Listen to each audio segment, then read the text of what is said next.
Om Shanti 8 August 2025 प्रातः मुरली बाबा कहउछंती मीठे बच्चे सर्वदा एही खुशी रे रुह जे मु 84 जन्मर चक्र पूरा करिछि।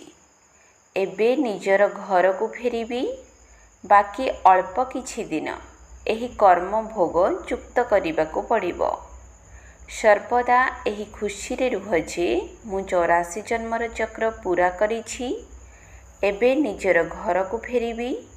बाकी अल्प किछि दिन एही कर्म भोग चुक्त करिबा को पड़िबो। प्रश्न विकर्माजित हेउथिबा संतान मानकु विकर्म ठारू दूरेई रहिबा पाई केउ कथा उपरे बहुत ध्यान देबाकू हेबो। विकर्माजित हेउथिबा संतान मानकु विकर्म ठारू दूरेई रहिबा पाई केउ कथा उपरे बहुत ध्यान देबाकू हेबो। उत्तर जेउ देह अभिमान सबु विकर्मर मूल सेही देह अभिमान रे केबे भी आसीबार नाही। एही कथा प्रति बहुत ध्यान रखिबाकू हेबो। एथिपाई बारंबार देही अभिमानी होई बाबांको मने पकाइबाकू हेबो। भल एवं मंदर फल निश्चय मिली थाई। शेष समय रे निजर विवेक ही पश्चाताप कराई थाई। किंतु एही जन्मर पापर बोझ को हालुका करिबा पाई बाबांको सत्य सत्य सुनाइबाकू हेबो। ओम शांति। सबुठारु बड़ लक्ष्य हेउछि बाबांकर स्मृति रे रहिबा।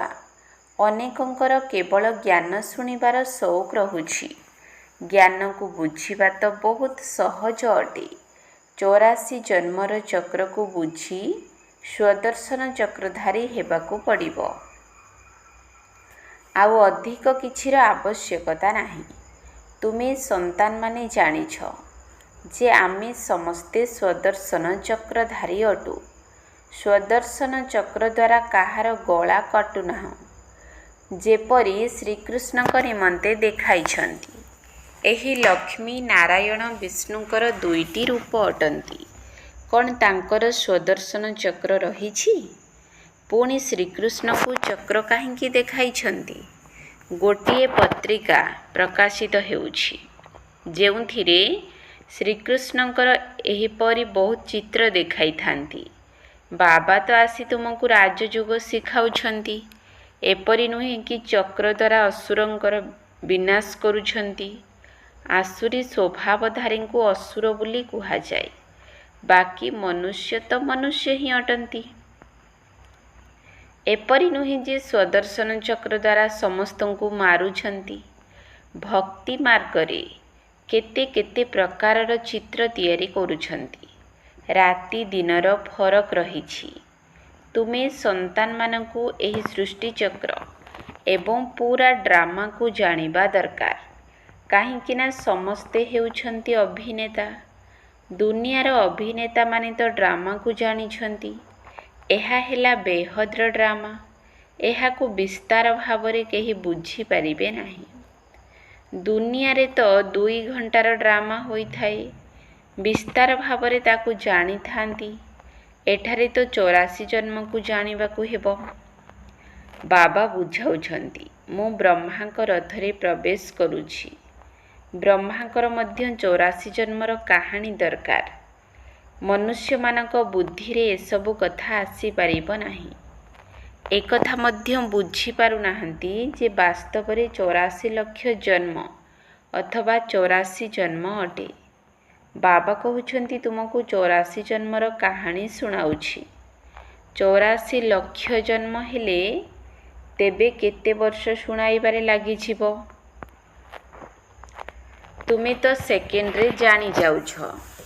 एहा हेउछि 84 जन्मर कहानी। आमे किपरि 84 जन्मर चक्र लगाउछु? 84 लाख होइथिले गोटिए सेकेंड रे बुझी पारि न थांते। 84 लाख जन्म ही नहे। तुमे माने मध्य खुशी हेबा उचित। आमर 84 जन्मर चक्र पूरा हेला। एबे आमे घर को जीवु।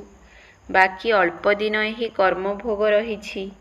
विकर्म भस्म होई किपरि कर्मातीत अवस्था हेबो ସେଥିପାଇଁ ଏହି ଯୁକ୍ତି ବତାଉଛନ୍ତି। ବାକି ବୁଝାଉଛନ୍ତି ଯେ ଏହି ଜନ୍ମରେ ଯାହା ବି ବିକର୍ମ କରିଛ ତାକୁ ଲେଖିକରି ଦେଲେ ବୋଝ ହାଲୁକା ହୋଇଯିବ। ଜନ୍ମ ଜନ୍ମାନ୍ତରର ବିକର୍ମ ତ କେହି ଲେଖିପାରିବେ ନାହିଁ। ବିକର୍ମ ତ କରି ଆସିଛେ। ରାବଣ ରାଜ୍ୟ ଆରମ୍ଭ ହେବାଠାରୁ କର୍ମ ବିକର୍ମ ହେଉଛି। ସତ୍ୟଯୁଗରେ କର୍ମ ଅକର୍ମ ହେବ। ଭଗବାନ ବାଚ ତୁମକୁ କର୍ମ ଅକର୍ମ ବିକର୍ମର ଗତିକୁ ବୁଝାଉଛି।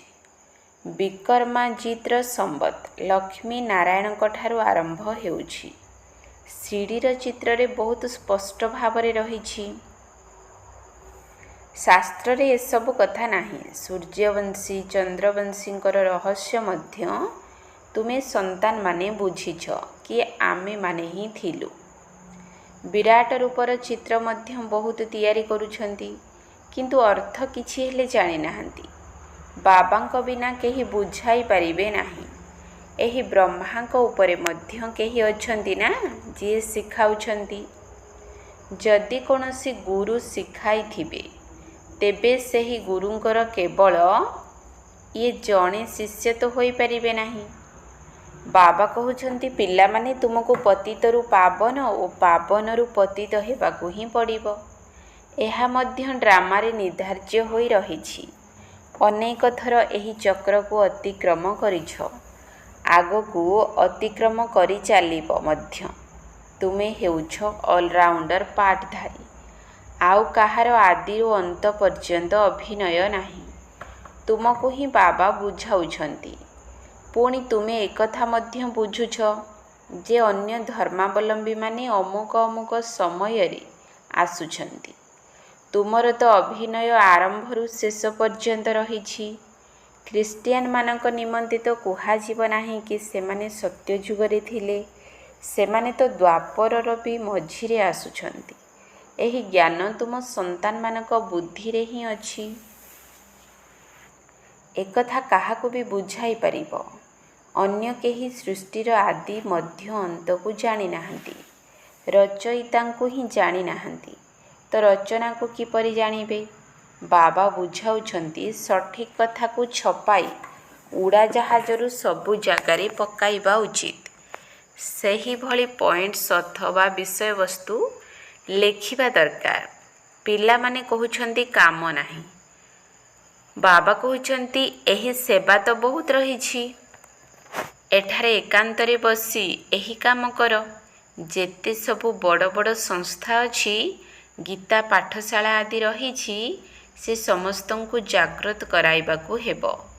ସମସ୍ତଙ୍କୁ ସନ୍ଦେଶ ଦେବାକୁ ହେବ। ଏହା ହେଉଛି ପୁରୁଷୋତ୍ତମ ସଙ୍ଗମ ଯୁଗ। ଯେଉଁମାନେ ବୁଦ୍ଧିମାନ ହୋଇଥିବେ ସେମାନେ ତୁରନ୍ତ ବୁଝିବେ। ନିଶ୍ଚୟ ସଙ୍ଗମ ଯୁଗରେ ହିଁ ନୂଆ ଦୁନିଆର ସ୍ଥାପନା ଏବଂ ପୁରୁଣା ଦୁନିଆର ବିନାଶ ହେଉଛି। ସତ୍ୟ ଯୁଗରେ ପୁରୁଷୋତ୍ତମ ମନୁଷ୍ୟ ଥାଆନ୍ତି। ଏଠାରେ ଆସୁରୀ ସ୍ୱଭାବଧାରୀ ପତିତ ମନୁଷ୍ୟ ରହିଛନ୍ତି। ଏକଥା ମଧ୍ୟ ବାବା ବୁଝାଉଛନ୍ତି। କୁମ୍ଭମେଳା ହେଲେ ବହୁତ ମନୁଷ୍ୟ ସ୍ନାନ କରିବାକୁ ଯାଇଥାନ୍ତି।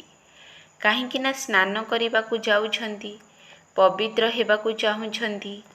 ତେଣୁ ଯେଉଁ ଯେଉଁ ସ୍ଥାନକୁ ମନୁଷ୍ୟ ସ୍ନାନ କରିବାକୁ ଯାଉଛନ୍ତି ସେଠାକୁ ଯାଇ ସେବା କରିବା ଉଚିତ।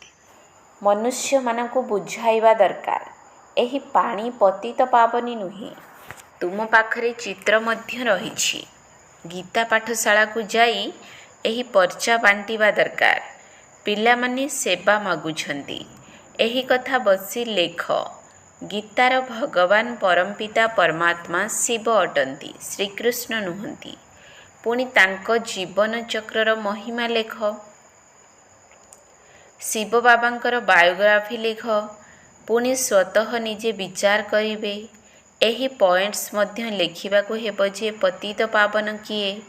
ଏହାପରେ ପୁଣି ଶିବ ଏବଂ ଶଙ୍କରଙ୍କର ଭେଦ ମଧ୍ୟ ଦେଖାଇବାକୁ ହେବ। ଶିବ ଅଲଗା ଏବଂ ଶଙ୍କର ଅଲଗା ଅଟନ୍ତି। ଏକଥା ମଧ୍ୟ ବାବା ବୁଝାଇଛନ୍ତି। କଳ୍ପ 5000 ବର୍ଷର ଅଟେ।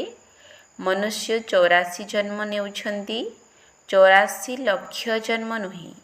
ଏହି ମୁଖ୍ୟ ମୁଖ୍ୟ କଥା ସ୍ୱଳ୍ପରେ ଲେଖିବା ଦରକାର। ଯାହାକୁ ଉଡ଼ାଜାହାଜରୁ ପକାଇ ପାରିବ, ବୁଝାଇ ମଧ୍ୟ ପାରିବ। ଯେପରି ଏହି ସୃଷ୍ଟିଚକ୍ର, ଏଥିରେ ସ୍ପଷ୍ଟ ଭାବରେ ରହିଛି ଅମୁକ ଅମୁକ ଧର୍ମ ଅମୁକ ଅମୁକ ସମୟରେ ସ୍ଥାପନ ହେଉଛି। ତେଣୁ ଏହି ଗୋଲା ମଧ୍ୟ ରହିବା ଦରକାର।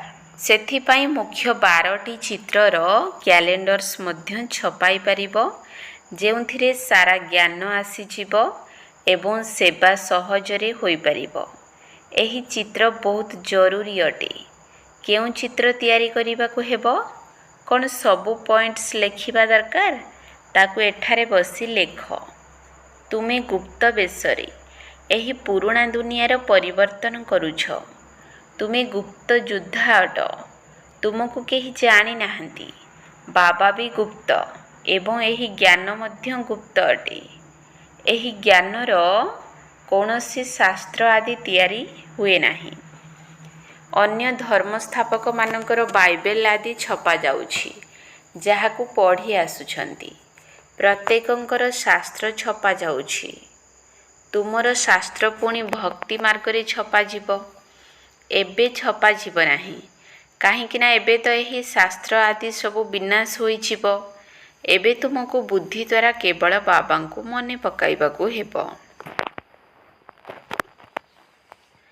ବାବାଙ୍କ ପାଖରେ ମଧ୍ୟ ବୁଦ୍ଧିରେ ଜ୍ଞାନ ରହିଛି। ବାବା କୌଣସି ଶାସ୍ତ୍ର ଆଦି ପଢ଼ୁନାହାନ୍ତି। ସେ ତ ହେଉଛନ୍ତି ନଲେଜଫୁଲ୍। ନଲେଜଫୁଲ୍ର ଅର୍ଥ ମନୁଷ୍ୟ ଭାବୁଛନ୍ତି ସମସ୍ତଙ୍କର ମନକୁ ଜାଣିବା ବାଲା। ଭଗବାନ ପ୍ରତ୍ୟେକଙ୍କ କର୍ମକୁ ଦେଖୁଛନ୍ତି। ତେବେ ତ କର୍ମର ଫଳ ଦେଉଛନ୍ତି। ବାବା କହୁଛନ୍ତି ଏସବୁ ଡ୍ରାମାରେ ନିର୍ଦ୍ଧାର୍ଯ୍ୟ ହୋଇ ରହିଛି। ଡ୍ରାମା ଅନୁଯାୟୀ ଯିଏ ବିକର୍ମ କରୁଛନ୍ତି ତାର ପୁଣି ଦଣ୍ଡ ମିଳିଥାଏ। ଭଲ ଏବଂ ମନ୍ଦ କର୍ମର ଫଳ ମିଳିଥାଏ। ତାର କୌଣସି ଲେଖା ହିଁ ନାହିଁ। ମନୁଷ୍ୟ ବୁଝିପାରିବେ ଯେ ନିଶ୍ଚୟ ପ୍ରତ୍ୟେକଙ୍କର କର୍ମର ଫଳ ପରଜନ୍ମରେ ମିଳୁଛି। ଅନ୍ତ ସମୟରେ ବହୁତ ପଶ୍ଚାତାପ କରିବେ ଯେ ଆମେ ଏହିସବୁ ପାପ କରିଛୁ। ସବୁ ମନେ ପଡ଼ିବ। କର୍ମ ଅନୁସାରେ ଜନ୍ମ ମିଳିବ। ଏବେ ତୁମେ ବିକର୍ମାଜିତ ହେଉଥିବାରୁ ଏପରି କୌଣସି ବିକର୍ମ କରିବା ଅନୁଚିତ। ସବୁଠାରୁ ବଡ଼ ବିକର୍ମ ହେଉଛି ଦେହ ଅଭିମାନୀ ହେବା। ବାବା ବାରମ୍ବାର କହୁଛନ୍ତି ଦେହୀ ଅଭିମାନୀ ହୋଇ ବାବାଙ୍କୁ ମନେ ପକାଅ। ପବିତ୍ର ରହିବାକୁ ହିଁ ପଡ଼ିବ। ସବୁଠାରୁ ବଡ଼ ପାପ ହେଉଛି ବିକାରଗ୍ରସ୍ତ ହେବା। ଏହା ହିଁ ଆଦି ମଧ୍ୟ ଅନ୍ତ ଦୁଃଖ ଦେଉଛି। ସେଥିପାଇଁ ସନ୍ନ୍ୟାସୀମାନେ ମଧ୍ୟ କହୁଛନ୍ତି ଏହା କାକବିଷ୍ଠା ସମାନ ସୁଖ ଅଟେ। ସତ୍ୟଯୁଗରେ ଦୁଃଖର ନାମ ନିଶାନ ରହିବ ନାହିଁ। ଏଠାରେ ଦୁଃଖ ହିଁ ଦୁଃଖ ରହିଛି। ସେଥିପାଇଁ ସନ୍ନ୍ୟାସୀମାନଙ୍କର ବୈରାଗ୍ୟ ଆସୁଛି, କିନ୍ତୁ ସେମାନେ ଜଙ୍ଗଲକୁ ଚାଲି ଯାଉଛନ୍ତି। ତାଙ୍କର ହେଉଛି ହଦ୍ର ବୈରାଗ୍ୟ। ତୁମର ହେଲା ବେହଦ୍ର ବୈରାଗ୍ୟ।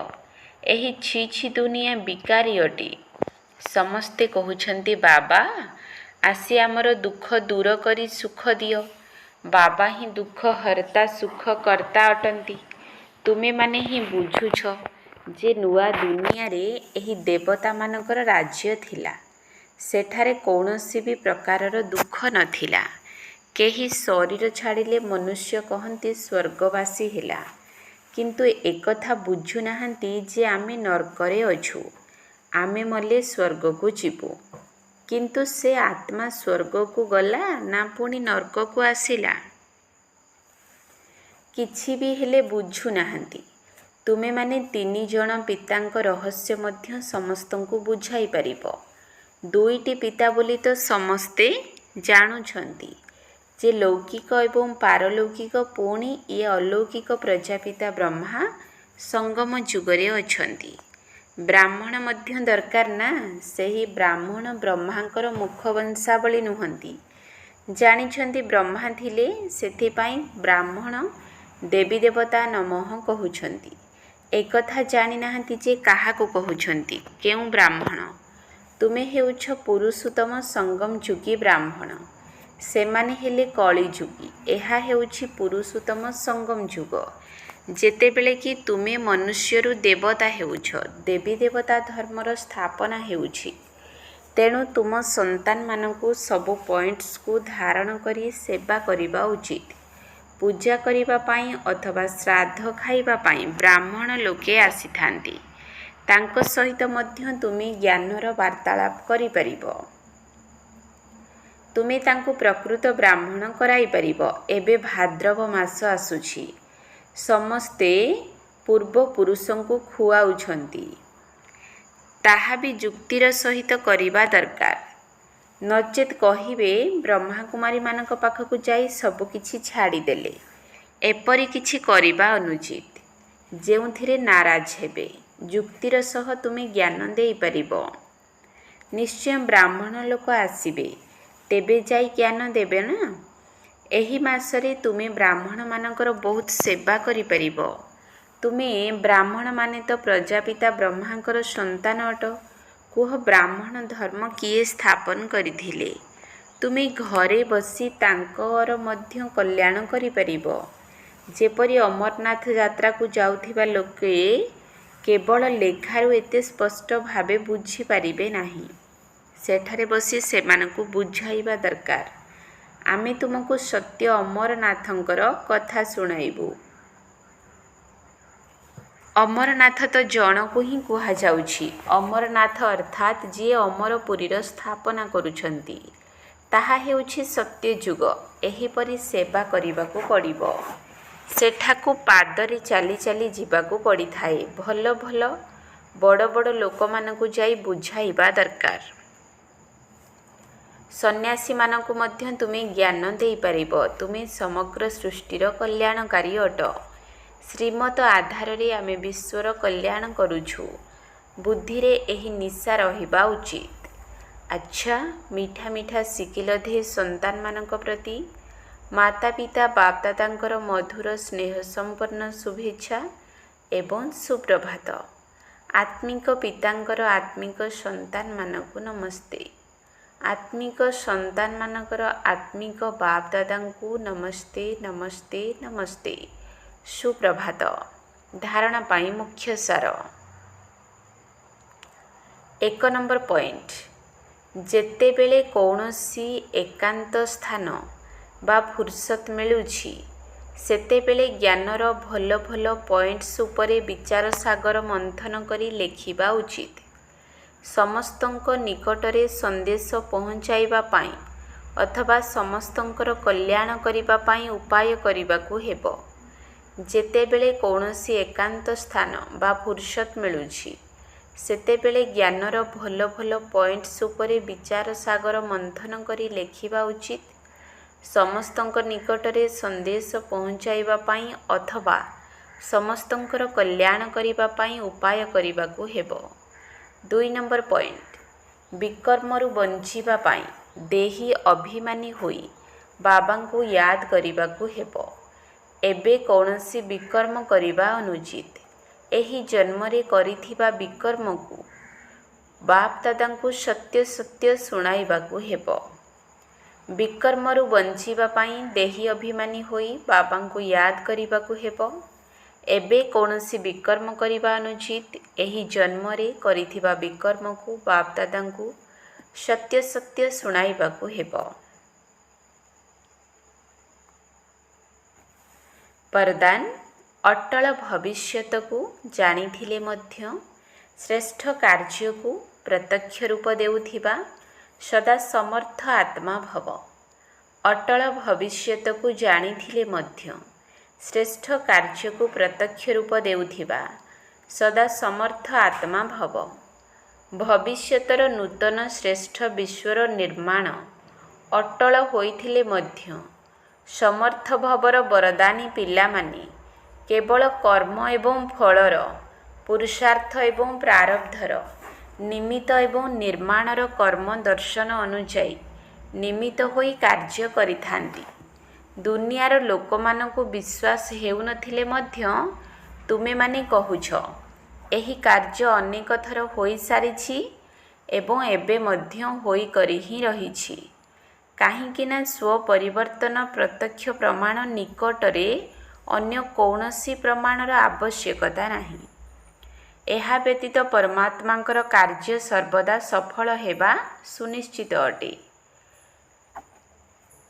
ସ୍ଲୋଗାନ କହିବା କମ୍ କରିବା ଅଧିକ ଏହି ଶ୍ରେଷ୍ଠ ଲକ୍ଷ୍ୟ ତୁମକୁ ମହାନ କରିଦେବ।